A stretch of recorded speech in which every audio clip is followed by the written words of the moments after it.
தம்பி என்னடா சோகமாக இருக்கா? கடுப்பாக இருக்கும். ஏண்டா என்ன ப்ராப்ளம்? என்னாச்சு? அந்த பொண்ணு பார்க்க போயிருந்தோம்ல.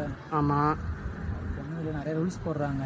அதுவும் இல்லாமல் பொண்ணுக்கு சொந்த வீடு வேணுமா, காரு வேணுமா, பையன் நிறையா கை நிறையா சம்பாதிக்கணுமா, நிறைய ரூல்ஸ் போடுறாங்கண்ணே. பையன் நல்லா பார்த்துக்கணும்னு தெரிய மாட்டேங்குது அவங்களுக்கு. அது சரி என்னதான் இப்போ முடிவு எடுத்திருக்கா?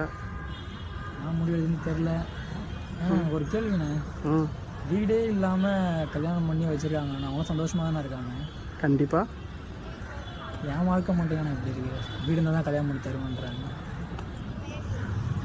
விட்றா பார்த்துக்கலாம். கண்டா பையன் நல்லா சம்பாதிப்பானா, பொண்ணு நல்லா பார்த்துக்கானா தெரிய மாட்டேங்குது. வீடு இருந்தால் தான் கல்யாணம் பண்ணி தருவேன்னு சொல்கிறாங்க. என்ன பண்ணுறேன் என்ன தெரியல.